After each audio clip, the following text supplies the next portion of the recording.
Cuando ve que los manes cogen los fusiles y van es para adentro, viniendo, y yo siempre crecí con la vaina del mito de los R15, le dispara, le hace 4 tiros. Entonces el man iba cogiendo, pero cojeando, y entonces el man le empieza a apuntarlo, a arrodillar ahí, y le ponen la arma en la cabeza. Sí. Todo esto que yo les estoy contando sucedía mientras las personas estaban en el auge de la 14 Calima.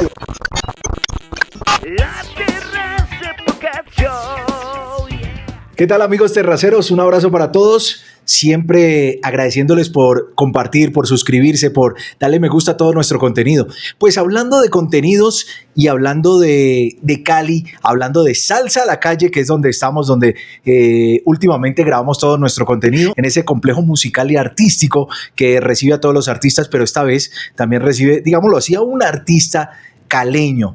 ¿Por qué es artista? Porque se ha dedicado y tiene el arte de contar historias, pero historias reales, historias verdaderas, historias de lo que ha pasado en Santiago de Cali en los años 90, en los 2000, quizás más atrás, quizás más adelante, pero él nos va a contar. ¿Qué más? Mangoviche es tu nombre artístico, sí, tu nombre de redes, más conocido como Jaime Martínez. Jaime Martínez. ¿Qué más, Jaime? Gracias. ¿Cómo vamos? Aquí, hermano, gracias a Dios, muy bien.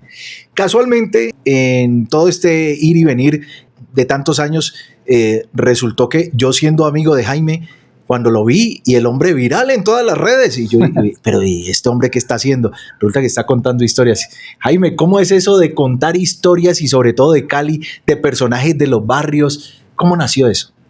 Hermano, todo nace por la curiosidad. Yo creo que la curiosidad y la necesidad en algún momento de querer surgir y de querer progresar, ¿no? Uno siempre está pensando en querer hacer como un negocito más. Siempre uno está pensando en qué vendo, un emprendimiento. Un emprendimiento, algo.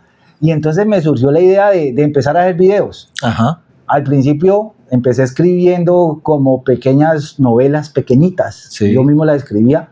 ¿Te gustaba escribir? Sí, siempre me ha gustado escribir, y entonces ahí empecé como con la investigación. Uh-huh. Y empecé como con los grupos estos al margen de la ley, cómo llegar a ellos, y ahí me fui yendo de a poquitos, y hasta ahora que he logrado entrevistar a muchos personajes que ya no delinquen, ya están retirados de todo este mundo, todo.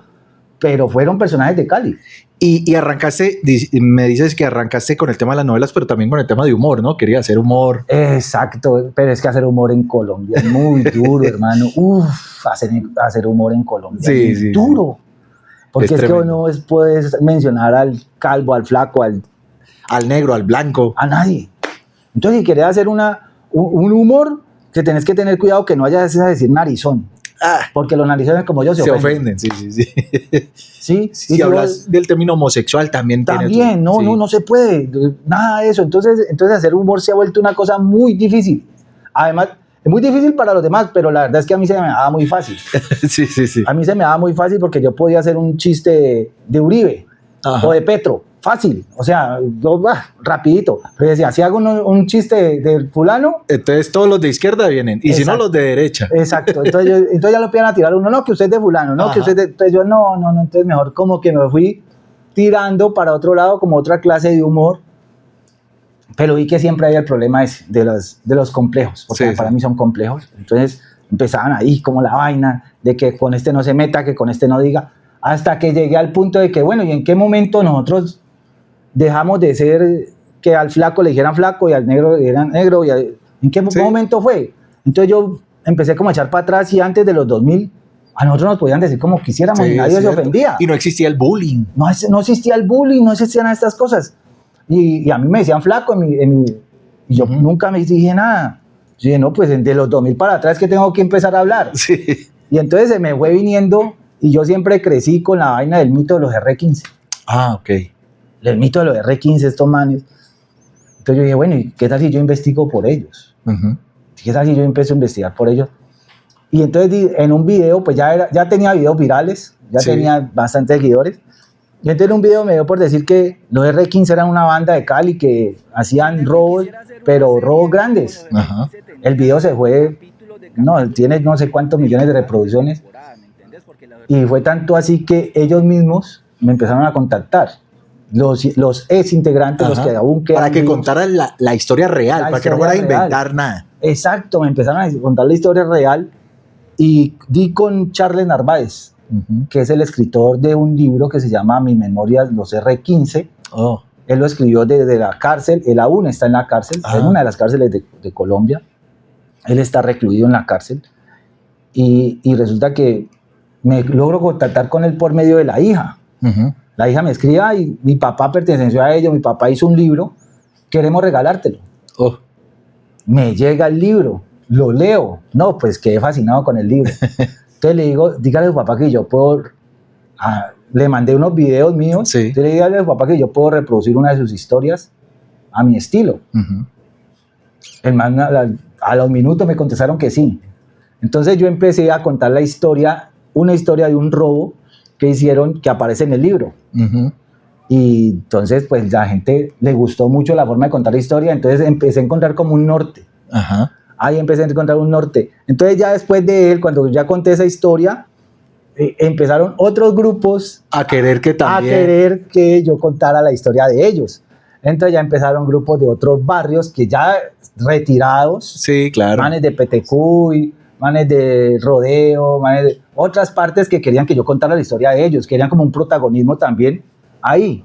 Y entonces así se me fue dando, por medio de todos los personajes, y encontré que en Cali hay muchos personajes que serían dignos de telenovela, dignos de películas, total. Porque normalmente nombran que, por ejemplo, que Jovita, que los de siempre, pero en cada barrio hay un personaje. De hecho, personalmente, por ejemplo, mi esposa siempre vivió en Antonio Nariño.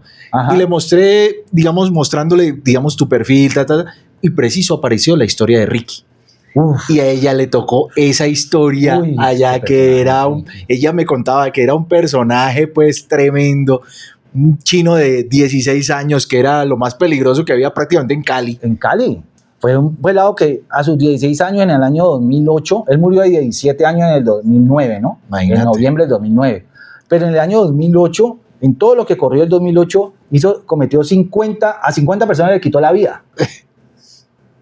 De mano propia y comprobados, 50. Sin contar otros. Sin contar 2006, 2007, que fue donde empezó, y 2009, donde perdió la vida, o sea, solamente 2008.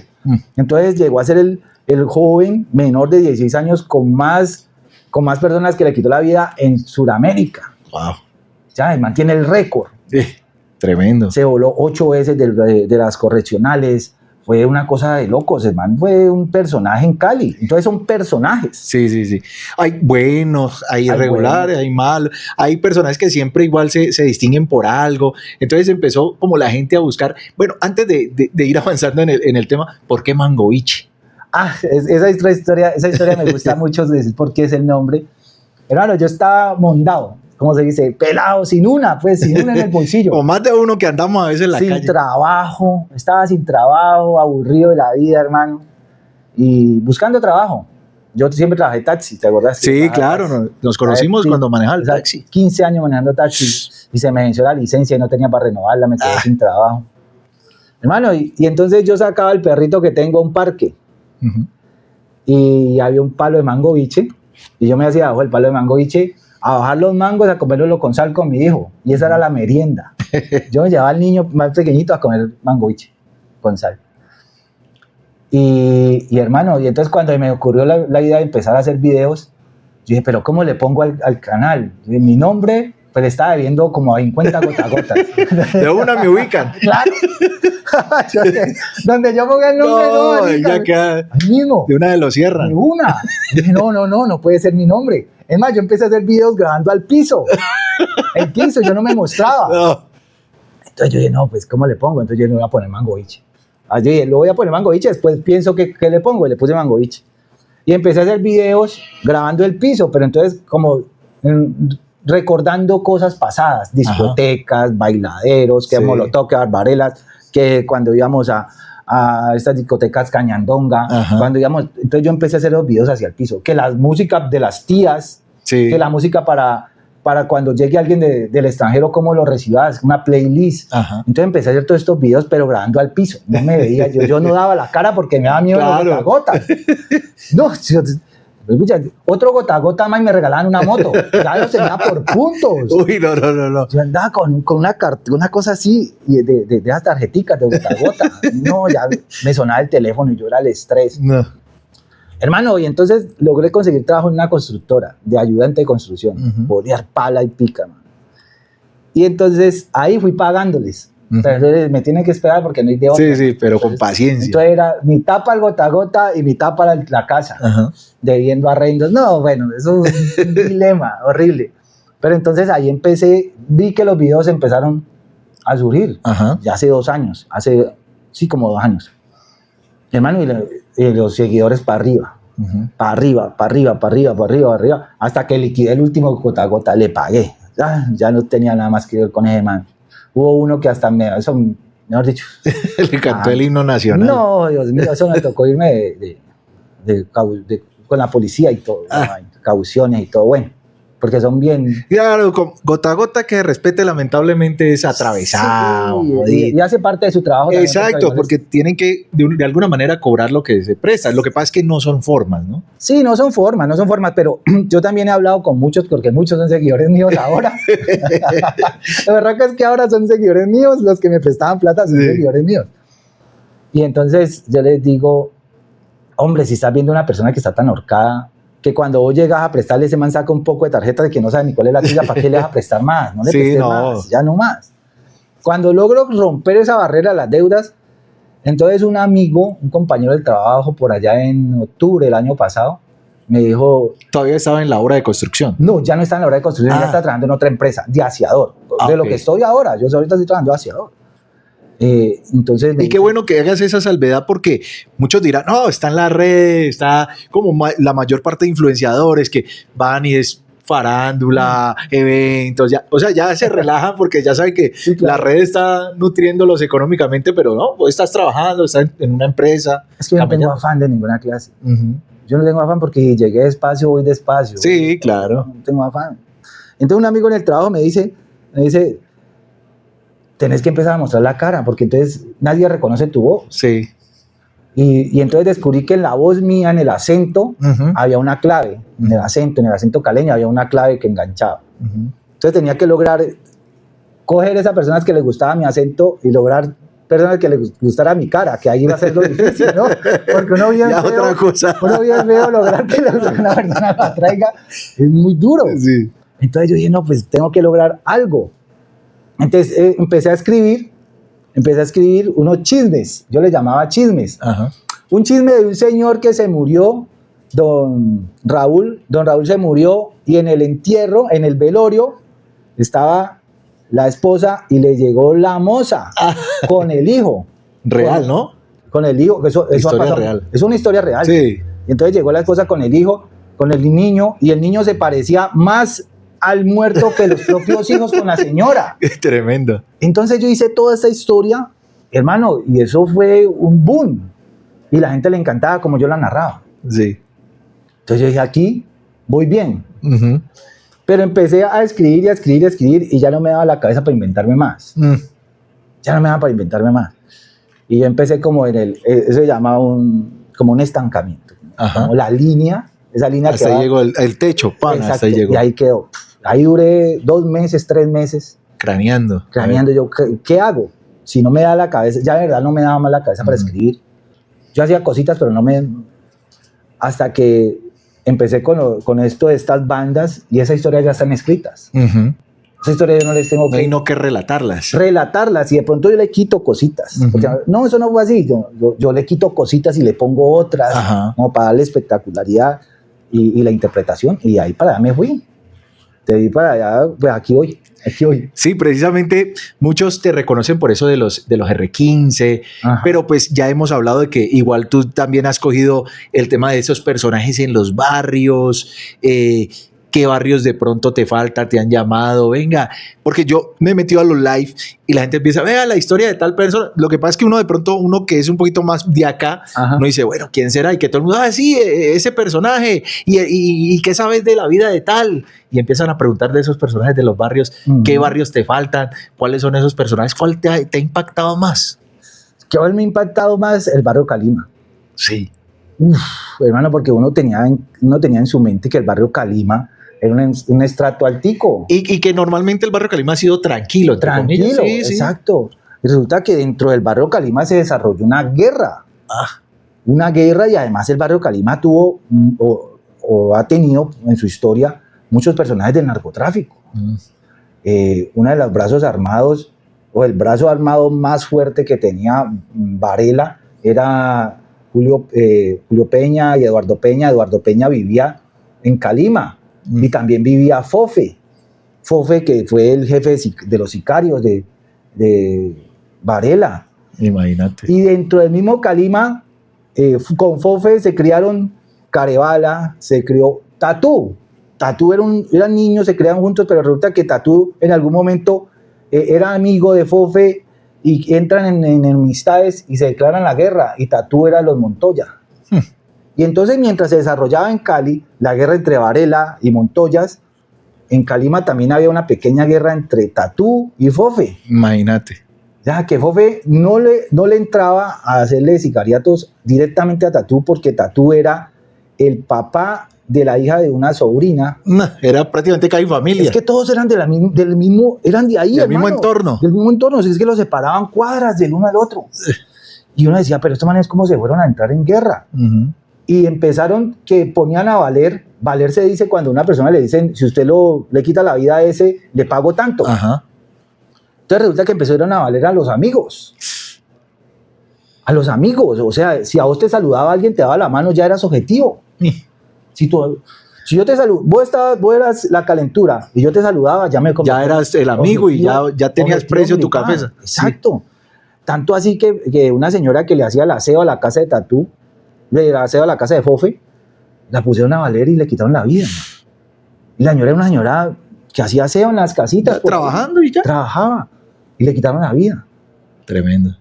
Entonces, entonces eso de un lado, entonces Fofe le quitó amigos a Tatú acá, y Tatú empezó a quitarle la vida a sus propios amigos. A vecinos de la misma cuadra. Ya se volvió una calentura. Entonces Calima se volvió una guerra. Una guerra en el mismo barrio, hermano. Fue increíble. Y esto se desarrolló en términos de 10 años, 2000 a 2010, 2000 a 2005, en 5 años fue increíble la calentura que hubo en Calima. Y de pronto mucha gente ni se dio cuenta, porque pues yo niño, mis abuelos vivían en el barrio Calima, pero uno no sentía como ese, todo era como aparentemente tranquilo. Y es que además Calima está en la 14 de Calima. Sí. Todo esto que yo les estoy contando sucedía mientras las personas estaban en el auge de la 14 de Calima y estaban haciendo su mercado y comprando su ropita y todo. En la 14 de Calima iba todo el mundo. Sí. ¿Quién se iba a imaginar que detrás de las compras y todo eso estaba pasando todo lo que estaba pasando? Imagínate. Pero cosas increíbles, cosas como que te digo que Tatú le dice a un muchacho, ahora me doy cuenta que llama como Richard, o sea, se llamaba. Sí, cuéntame. Tatú le dice a un muchacho que le entrega a Fofe. Y entonces el pelado, como es amigo de Fofe, le dice a Fofe, uy, Fofe, ¿cómo te parece que este man me dijo que te entregara y que me pagara una plata? Y entonces Fofe le dice, sí, no te preocupes que no pasa nada. Anda y me traes un pollo. Anda, yo te doy plata y va y me traes un pollo. Pues el pelado coge la plata y se va por el pollo a Tauros, que queda en la carrera Quinta Norte con 62, hay un asadero que llamaba Tauros. El pelado se va a comprar el pollo, pues convencido de que ya era amigo de Fofe. Sí, pues si ya lo mandó a comprar pollo, yo, bueno. Bien amigo, ¿no? Sí. Mientras el pelado va caminando, Fofe estaba ahí con unos sicarios y le dice, háceme el favor, y ahí, este pelado es un traidor, si traicionó a Tatú, me traiciona a mí también. Entonces anda y me le pagas el viaje, me lo pones a viajar y me traes el pollo, no te van sin el pollo. igual necesitaba el pollo. El man va y el pelado recibe el pollo, paga el pollo. Cuando lo recibe y va saliendo de Tauros, ahí le quita la vida. Ahí. Y recoge el pollo y recoge la de vuelta. Y va y se lo lleva a Fofe, que estaba en el parque de Calima, ahí estaba sentado. Y Fofe se empieza a comer el pollo ahí. No. Mientras al otro pelado le están haciendo el levantamiento. Tremendo. Fue una cosa, o sea, uno dice, pero ¿cómo fueron capaces de vivir esta guerra estas personas del barrio Calima, que todo el mundo creía? Sí, fue una época muy difícil para ese barrio. Bueno, Barrio Calima. ¿Y cuál ha sido ese personaje que te ha parecido jocoso, o la historia que te ha parecido como que no la creías que fuera así como tan bacana, pues, no entrando como en esos grupos que hemos hablado, sino Ajá. que sea como jocosa, como A bacana? Jimmy Bugalú. La de Jimmy Ward. Estos días estaba viendo más o menos esa historia. Es que Jimmy Bugalú era un personaje sote de Cali que yo no sabía. Uh-huh. O sea, yo había escuchado a Jimmy Bugalú. Eso, que uno lo escucha nombrar, pero no sabe que tiene tanta cosa así. Bailador y animador de la fiesta y todo, ¿no? Pero no, el man era un personaje sote. Personaje, pero personaje. Hay una historia muy, muy chévere que a él lo conocían los Rodríguez, ¿no? Él era muy amigo de los Rodríguez, Sí. de los hermanos Rodríguez. Y estaba en una discoteca, esa no la tengo clara, si fue en La Jirafa o en La Manzana, aquí en la calle Quinta, en la calle Los Griles. Eso fue el año 87, diciembre del año 87. El man está animando y llegan unos manes armados, pero con fusiles y Esa historia pistolas. te la escuché, muy buena. Claro, y entonces el man está animando y llegan, entran por todo el mundo, lo abren y lo cogen, y el man, ¿qué pasó? Y mandaron por usted los patrones. Y no, dígale a don Gilberto que yo no he dicho nada, ¿qué pasó? Don Gilberto, ayúdenme, y gritaba, hermano, y el man ¿Y quién se desesperado. metía? ¿Y quién se metía? No, nadie. Y las mujeres gritando y todo el mundo pues callado, y lo sacan a la calle Quinta y lo hacen arrodillar ahí, y le ponen la arma en la cabeza, cierra los ojos, y el man cierra los ojos ya esperando, pues, Esperando el viaje. Claro. Se orinó, el man esperando que le dispararan. Cuando le dicen, abrí los ojos, y el man, ¿por qué? Y abre los ojos, y tenía un carro, un Renault 4, su Renault 4 famoso, que le duró hasta... Me lo habían regalado. Nuevecito. Y le hicieron a ver todo de show, pa. Le jugaron esa, hermano. No. Y todo el mundo... Eso fue horrible. Horrible. Fue una broma que le tiraron los Rodríguez. Tremendo, ¿ah? Entonces, también él vendía mucho, yo también lo hice, y cuando era pelado, vendíamos de la blanquita aquella, ¿no? Sí. La chuspita. El postre de ñatas. Eso. El man metía, esta historia sí es muy conocida aquí en Cali, pero se me dio por la investigación. Claro. Empecé a conocer personas que lo conocían, y entonces las personas, no, mira qué tal. Resulta que el man metía las bolsitas en los zapatos estos de charol que ponían los bailadores, en esos que aún lo utilizan. Entonces metía debajo de la plantilla del zapato, metía todas las bolsitas. Metía el viaje. Y en una de esas estaba bailando, y en un paso sale volando el zapato y salen volando todas las bolsitas en la pista de baile. ¿Y ahí qué? Y entonces el man no sabía si coger el zapato, si coger las bolsas, si seguir bailando, no sabía qué hacer. El man estaba... Y quedó como que todo el mundo, como que, no, pues venga, le ayudamos a recoger la bolsita. Es que recoger la bolsita. Porque todo el mundo sabía lo que él hacía, y todo el mundo sabía. Claro, sino que una cosa es saberlo, pero en voz baja, y otra cosa es que todo el mundo ya lo tira a la luz. Entonces esos son los personajes que uno, como que se le va metiendo mucho a uno ahí como en el ámbito que uno no sabía. Ajá. Porque uno le enseña mucho de Cali la historia de Jovita. Sí, esos son los clásicos. Los Jovita y todos estos. Pero yo digo que para esos personajes ya hay creadores de contenido que ya... Seguramente, claro. Ya lo hacen y ya hacen eso. Entonces yo trato de especificarme en esos otros personajes. Uh-huh. Y que no todos los personajes sean malos. Pues sí. Malos, ¿no? También hay personajes buenos que tienen otra historia. Tienen otra historia más. Además, una historia más. Porque aquí en Cali han habido muchos personajes, tanto buenos como malos. Precisamente también estábamos viendo en las redes la historia que también nombradas locutores, emisoras. Esas otras historias buenas. Claro, ¿no? Porque es que los locutores y las emisoras han sido parte fundamental de nuestra cultura. Sí. Porque aquí en Cali nos tocó, yo creo que también a personas de Medellín y Barranquilla, eso, nos tocó ver los regionalismos que Bogotá era Caracol, usted prendía Caracol o RCN o el Canal 1 esto y todo eran las noticias de Bogotá. Ajá. Y todas las noticias quedaban relegadas a la radio. Sí. Y los papás de uno siempre era la radio y la radio. Entonces se me empezaron a venir estos programas de Calimán, Calimán viejo, programas que hacían por la tarde, no recuerdo cómo se llamaba este programa, que hacían de las crónicas. Crónicas también. Las crónicas que hacían por la noche de lo que había pasado en el Caleño los días anteriores, entonces lo contaban por la noche estos manes, y entonces empecé como hacer una investigación también de todos los locutores viejos y los Ajá. locutores nuevos. Sí, sí, sí. Porque es que los locutores jugaron un papel importantísimo en Cali, pero importantísimo porque estaban poniendo música y un saludo para don Gilberto que está allá y escuchando música. Entonces uno sabía, Y que el día era para el... el saludo era para quién era. Ajá. Un saludo para don Miguel, un saludo para Víctor. Entonces ya uno sabía que sí, Ujú. el papel que jugaban ellos era muy importante, ¿no? Claro, los mensajes ahí Los subliminales. mensajes subliminales, además de que se prestaron también para muchas cosas, ¿no? Sí, claro. Pero la radio jugó un papel muy importante, o ha jugado, y jugará, yo creo que por mucho tiempo, un papel muy importante en Cali. Hay muchas historias, definitivamente hay muchas historias que hemos visto, que cuentas, hablando nuevamente del tema de los R15, tanta cosa que hicieron que parece de película. Estaba viendo el último que estaba viendo era el tema de lo de Cañandonga, que después, o Cañabrava, que después se volvió, que le decían Cañabala, pues, Ajá. pero esa historia que ellos salieron, que el uno estaba enfermo, que el otro lo acompañó en el taxi, que después bueno, llegaron a eso no es de los R15. No, ese sí historia, no sé. Esa historia no es de los R15, esa historia es de un Ajá. muchacho que se llamaba, le decían Matica.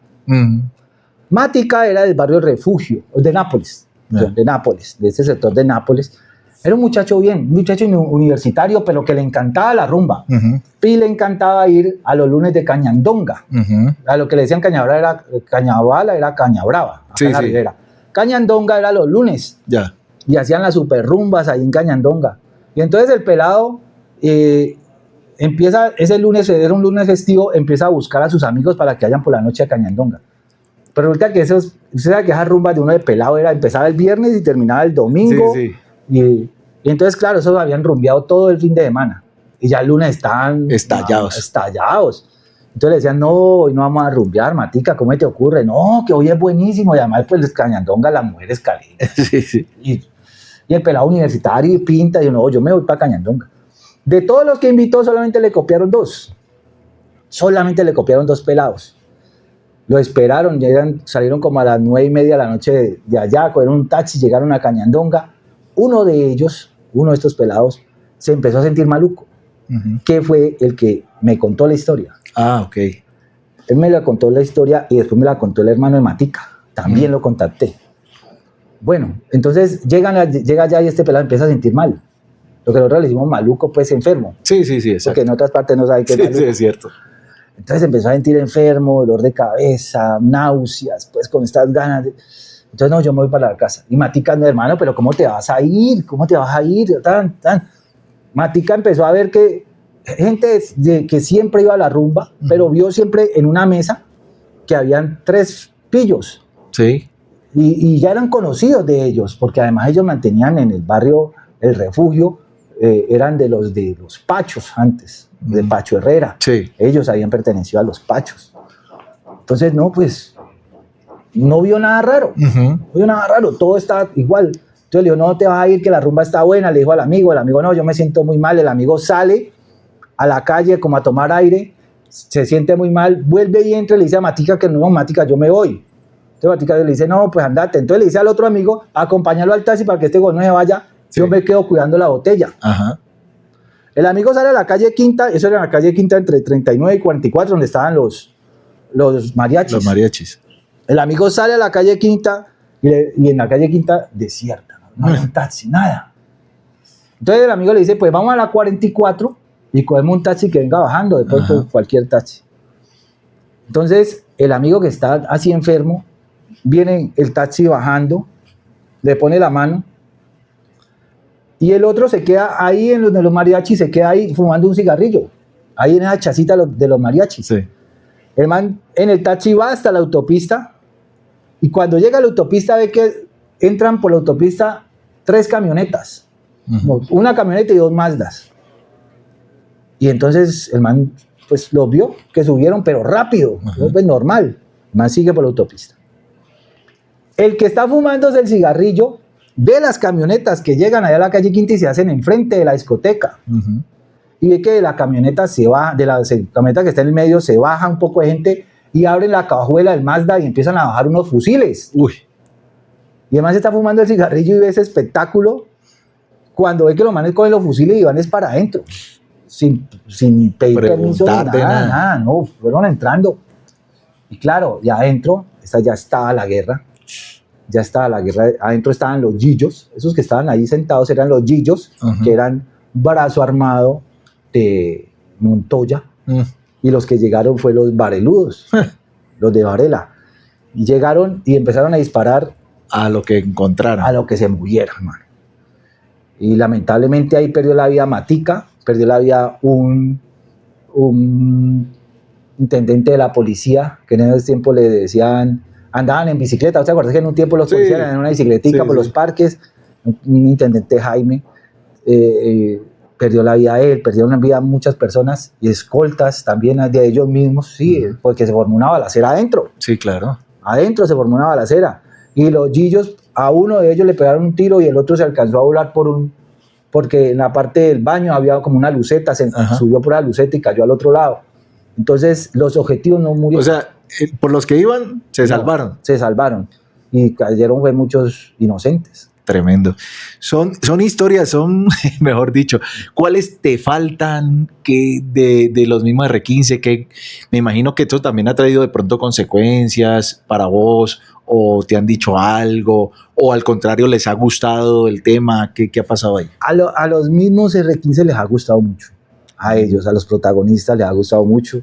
He hablado con muchos, estoy escribiendo la biografía de uno de ellos, del Gomelo. El Gomelo, que fue el que hizo eso va a estar en mi segunda revista. Bueno, para los que no saben, yo ya tengo una revista, saqué la primera edición, que es sobre el robo de los R15 que hicieron en el barrio de Alameda, donde atravesaron un bus, y en el bus, atravesaron el bus, y en el carro de valores se llevaron 1.800 millones de pesos. La famosa historia del carro de valores, ¿no? La famosa historia del carro de valores de la Alameda. 1.800 millones de pesos que hicieron un despliegue dándose fusil con la policía por todo el barrio de Alameda. Ahí capturaron al señor y la señora Smith, que son tan famosos por haberse metido a la casa de Roy Barrera a robar. Y capturan a Tello. Y logro hablar con el señor y Tello, el señor Smith y Tello, y por medio del señor Smith logro que me dé su testimonio la señora Smith, los tres capturados. Entonces logré armar la historia. Claro, historia de los que estaban allí. De los que estaban allí, y además me dieron su testimonio, me mandaron fotos y todo para que lo pusieran en la revista. Entonces, no, pues que yo dije, esto no me puede quedar solamente en la cara, sino que tiene que lo imprimir. Y el Gomelo, que le decían, el Gomelo en los R15, me cuenta su historia de que una fuga que él financió, le hizo todo el despliegue y todo, y la inteligencia, una fuga que hicieron en el HV. El hermano de él venía para el HV a un examen, a una radiografía, porque el hermano hizo una tramoya, por decirlo así, de que se había desguinzado un pie. Se había entronchado un pie. Resulta que eso fue una vaina pagada totalmente organizada. Adentro de la cárcel había un quiropráctico, un man que sabía. El man le zafa el pie al hermano del Gomelo. Claro, eso se hincha de una forma increíble. Lo llevan de urgencia por los internos. Dicen que no, vea, él se cayó de la escalera. Van a la enfermería. De la enfermería pues llaman a un médico. El médico viene, el médico de la cárcel de Palmira, viene y le dice, no, este man hay que llevarlo a que le tome una radiografía. Yo no sé qué hay ahí. Claro. Resulta que cuando lo van a trasladar al hospital de Palmira a hacerle la radiografía, estos manes habían hecho antes de eso un plan para dañar la máquina de rayos X. Ya, el Gomelo pagó para que dañaran la máquina de rayos X. Entonces, claro, ya eso era un lunes, ya no podían llevarlo allá, ya estaba tarde, la máquina la habían dañado, la dañaron. Claro. Entonces, no, toca llevarlo para Cali. Obligadamente lo tenemos que llevar para Cali. Antes de salir de Palmira para acá, el man vuelve y le acomoda el pie. Claro, eso el man le estaba doliendo, pero ya tenía el pie bien. Ya tenía el pie bien. Se viene para Cali y acá lo están esperando. Eran 23 personas. Eran los chicos malos, el Parche del Cielo y el Gomelo. Y tenían armas de toda clase. El Gomelo en ese momento, eso fue el año 2001, El Gomelo había trabajado con los R-15 años 1998, 99 y 2000, ahorrando plata para poder sacarla a su hermano de la cárcel, para poder hacer la fuga. En ese momento gastó 150 millones de pesos. En ese tiempo, ¿no? En ese tiempo, 150 millones de pesos. Y ya tenía suficiente armamento, y tenía carros y tenía motos para poder planear esa fuga. Entonces, tenía armas Prieto Veretas, tenía revólver, tenía una AR-15, un fusil AR-15 que no lo quisieron llevar para que no fueran a confundirlos con el grupo R-15, que también había hecho muchas fugas, ¿no? Ya habían hecho la fuga del ferrocarril y todo esto. Entonces estos manes se juntan, estos manes los chicos malos y los del cielo, que eran los de San Cayetano arriba, se juntan estos dos grupos y el Gomelo. Juntan 23 personas para hacer esa fuga. Entre motos y carros llegan allá a la HV. Entonces ya tenían el carro, lo venían siguiendo desde Palmira, tenían personas siguiéndolo, el carro entra a Cali, baja por toda la primera, cruzan la calle Quinta. Cuando cruzan la calle Quinta, estos manes ya lo tiraban ahí, esperando. No lo bajaron de ahí porque el camión era blindado. Claro. Entonces, y además para no ir a hacer disparos y que pronto él se quedara adentro. Entonces tenían que asegurarlo. Entonces el carro no entra a urgencias de la HV, sino que entra por la entrada principal donde está la glorieta de la HV. Sí. Ahí entra, se parquea el carro y ya unos entraron por urgencias, las motos, y otros se parquearon afuera. El Gomelo iba en una Freewin, en ese tiempo estaban de moda las Freewin nuevecitas. El man entra a la Freewin y la parquea justo enfrente del camión. Estos manes bajan, ellos iban armados, bajan el detenido. Era tan peligroso el hermano de este man que iba con 4 escoltas, 4 del IMPEC. Lo bajan. Cuando él ya va a entrar a la HV, el hermano del Gomelo le coge unos pasos de distancia al que lo viene escoltando. Y entonces el Gomelo saca pistola y lo apunta, quieto. Entonces el man, al ver que lo están apuntando, también saca pistola y se forma un intercambio de disparos entre todos. Entre los guardias y los chicos malos y los del cielo empiezan a dispararle todos a los guardias. No, imagínate. Entonces los guardias no tuvieron nada que hacer, sino que 3 se escondieron detrás del camión. El hermano del Gomelo sale corriendo hacia la calle Quinta y uno de los guardias sale detrás de él, detrás de su protegido. Claro. Pero entonces él sale corriendo diciéndole que pare, y el man no paraba. Pues el man no podía correr rápido porque le dolía el pie. Todavía le dolía el pie. Entonces el man iba cogiendo, y entonces el man le empieza a apuntarlo, y el man no paraba, entonces le dispara. Detrás de él, detrás del guardia, viene la Gomela, o el Gomelo. Viene detrás, porque él vio que su hermano corre detrás del guardia, él también sale a correr detrás de él. Cuando ve que este man le empieza a disparar al hermano y le pega un tiro en el pie, el hermano se cae. Entonces este man le empieza a disparar al guardia, pero el chaleco. El guardia, en esa adrenalina, el guardia no sentía. Claro. Y le dispara, le hace 4 tiros con una Glock de plástico, una Glock 9 milímetros que la habían traído, la habían importado de una manera increíble, que eso no hubiera llegado aquí a Cali. Y entonces le empieza a disparar y el man no sentía la adrenalina. Cuando el man ya va a llegar donde el hermano del Gomelo, y lo tiene apuntado que el hermano del Gomelo le cae al piso, y entonces el Gomelo le hace un disparo, y el disparo le pasa cerca del cuello. Entonces, claro, ahí el man sí sintió el quemazo, el quemón. Entonces el man le está así y voltea a apuntarle al Gomelo. El señor tenía su chaleco antibalas. Cuando voltea a apuntarle al Gomelo, el Gomelo le está disparando. Entonces se le mete un tiro por la axila. Y le perfora los 2 pulmones y el corazón. Ahí mismo cae el man muerto. Entonces el Gomelo lo ve ahí, pues lo vio morir. Claro. Lo vio morir. El Gomelo ayuda a levantar a su hermano y salen a la calle Quinta. Ahí lo recogen. Al hermano le recoge una moto. El Gomelo trata de volverse por su freeway, pero estaba la plomiza allá arriba. Entonces ya no se podía devolver. Inclusive uno de ellos, un niño que era de los R-15, un peladito, forcejeando con uno de los guardias a quitarle el arma. Un fusil que llevaba. Entonces el peladito estaba haciendo fuerza, pero un niñito en medio de serenda balacera. Entonces al Gomelo lo recoge un taxi que era de él. Él allá había comprado un taxi y el taxi lo puso a eso, lo recoge el taxi. El taxi va hasta la carrera 39 y hace el retorno. En ese tiempo se podía cruzar. Hace el retorno sobre la misma calle Quinta y se devuelve. Cuando llega otra vez al hospital, ya estaba la policía y les pasa por el lado a los policías y los policías no se dan ni cuenta, quedaron sanos. Entonces él alcanza a ver que capturan al niño que estaba haciendo el forcejeo. Ajá. Ahí hacen la fuga del hermano del gomelo. Ellos se van y se refugian en varios barrios. Empiezan a moverse de barrio a barrio. Ellos no se encuentran en ese momento. El hermano del gomelo y el gomelo no se encuentran, pero los correos humanos, porque ni siquiera el celular utilizaban, los correos humanos. Pero resulta que empezaron la alcaldía y la policía empezaron a poner como una recompensa por ellos. Pues porque había muerto un niño. Y se herenda cosa tan cinematográfica. Por supuesto. Entonces, claro, ya estaban a orden del primero que lo vendiera. Caliente ya. Al gomelo lo entregan, lo venden allá en Terrón Colorado, estaba escondido en Terrón Colorado, allá les llegó la policía y lo capturan. Por este delito pagó 7 años y medio de cárcel. 7 años y medio de cárcel, él confesó, fue condenado como a 15, pero pues en la rebaja y todo esto pagó 7 años y medio por este delito. Él confesó todo y 7 años y medio de esto.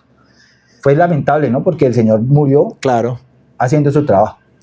Tremenda. Esos son tantas historias. Ya viene entonces la segunda edición de la revista. La segunda edición de la revista. Estás invitado a la Feria del Libro en Cali también. Gracias a Dios. Sí, la Feria del Libro va a ser del 23 de octubre al 4 de noviembre. Espero para ese momento tener siquiera 3 ediciones de la revista. Con el poder de Dios, y quiero hacer como, no de pronto en una charla, sino como más bien una exhibición de motos. Sí, como de la época, de todo. De motos de la época, de motos RX 115, T125, pues ya varias personas me han ofrecido su moto para ponerla, y quiero hacer como una pequeña pistica de stun. Ok. Sí, yo no quiero ir a pararme allá a hablar, no. Sí, va a ser... Sí, obviamente va a exponer, digamos, la historia y demás, pero ambientadito. Ambientado, exacto. Con el tema de las motos. Súper.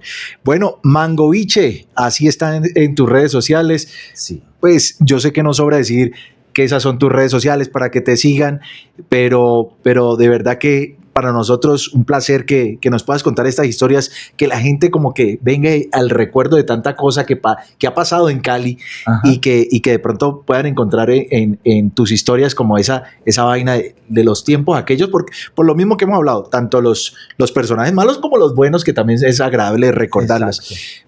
Mangoviche, mil gracias por estar en esta terraza. Creo que nos queda faltando todavía, claro, pero faltando mucho, sí, mucha historia. Pero mil gracias por acompañarnos y recordemos nuevamente, Mangoviche, ¿tiene se escribe algo en especial? ¿Qué tiene para encontrar? @Mangoviche Cali, el biche es con la B, con V, @Mangoviche Cali en todas las redes sociales, en todas está así. Muchas gracias, hermano. No, un placer. Gracias por la invitación. Jaime Martínez Mangoviche pasó por La Terraza Podcast en este complejo cultural y artístico Salsa a la Calle. Ya van a ver la entrevista completa y demás, y todo lo que hacemos a través de nuestras plataformas digitales. Un abrazo para todos, Dios les bendiga. Se hincha de una forma que él va donde el médico y el médico le dice, no, tenemos que... Espérate. Es que es porque completa la hora. Espera un momentico. Solo un minuto. Una belleza. Pero en estos días lo habían apagado.